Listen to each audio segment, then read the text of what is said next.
Na penumbra do deserto de Judá, o menino Davi, ainda sem barba, ajoelhava-se sobre o pó quente, enquanto seu pai gritava que ele não passava de um pastorzinho inútil. O profeta Samuel chegara à casa de Jessé, olhos queimando com a luz da profecia, proclamando que Deus escolhera o mais improvável dos filhos. Mas naquele instante ninguém via nada de divino em Davi, menos apenas um adolescente sujo que tremia de medo. No íntimo, Davi sentia um impulso que jamais confessaria. Não era apenas a voz de Deus que o chamava, mas um desejo faminto de poder, um anseio tão humano quanto qualquer outra ambição. Ele se tornou um líder de foras da lei, saqueando cidades, matando mulheres e crianças dos amalequitas mas sempre com a desculpa de que era vontade de Deus. No entanto, a noite anterior ele passara em jejum, implorando que Deus derrubasse seu rival. No íntimo, exultava. Quando avistou Batseba se banhando, não foi apenas desejo carnal que o moveu.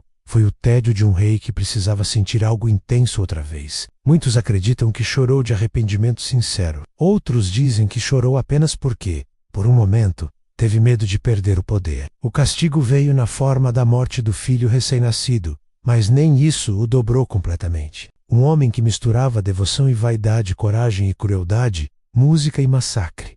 Um rei capaz de inspirar adoração e horror. Essa é a pergunta que ecoa pelos séculos, rachando o pedestal do santo rei, e lembrando que nenhum poder se ergue sem derramar sangue. Uma lenda que obrigava cada geração a perguntar: até que ponto Deus realmente escolheu Davi? E até que ponto foi apenas um homem sedento por glória, disposto a tudo para gravar seu nome na eternidade? Dentro dele ainda ardia a convicção de que Deus o preferia, não importavam seus crimes. Mandou buscá-la como quem manda buscar vinho. Enquanto ela tremia, ele a tomou, convencido de que seu status divino o eximia de culpa. Quando soube da gravidez, tramou o assassinato de Urias com a frieza de um estadista. Não foi um deslize, foi um cálculo.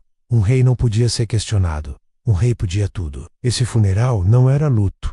Era coroação disfarçada de piedade. Alguns anciãos desconfiaram do teatro, mas ninguém ousou acusá-lo em público. Alguns afirmam que foi punição divina. Outros enxergam apenas o ciclo inevitável da ambição que ele mesmo plantara. Ainda no leito de morte, ordenou que Salomão matasse seus inimigos. O homem que cantara sobre misericórdia terminava seus dias sussurrando ordens de execução. Era mais fácil acreditar que o jovem vencedor de Golias fosse puro, mais confortável crer na lenda. A Bíblia suaviza seus atos, chama-os de campanhas santas, mas soldados que sobreviveram contavam que Davi ria enquanto as casas ardiam, que os gritos das vítimas não o faziam vacilar, que o mesmo garoto que encantava multidões com salmos era capaz de ordenar chacinas. Essa dualidade poeta e predador se tornaria sua maior arma. Quando Samuel despejou óleo sobre sua cabeça, algo se quebrou por dentro. Ele não chorou de gratidão, sorriu, um sorriso pequeno e imperceptível, mas cheio de arrogância. Ali nascia o rei que não aceitaria ser apenas instrumento de Javé. Ele seria autor do próprio destino. Meses depois, Davi caminhava entre soldados apavorados pelo gigante Golias. As lendas dizem que ele foi puro em coragem, mas ninguém conta como seu coração batia não só de terror, mas de excitação.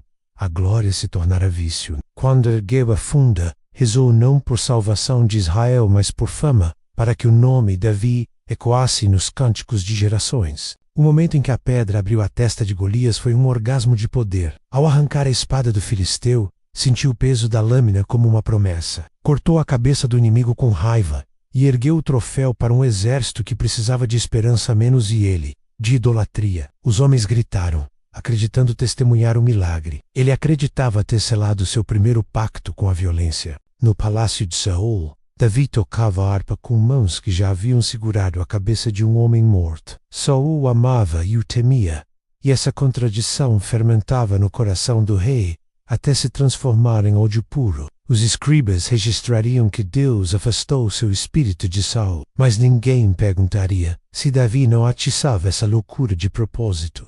À noite, deitado ao lado de Mical, filha de Saul, Davi confessava ao Tet que jamais se contentaria em ser vassalo. Quando Saul tentou cravá-lo na parede com uma lança, Davi fugiu, mas carregava no íntimo uma convicção monstruosa.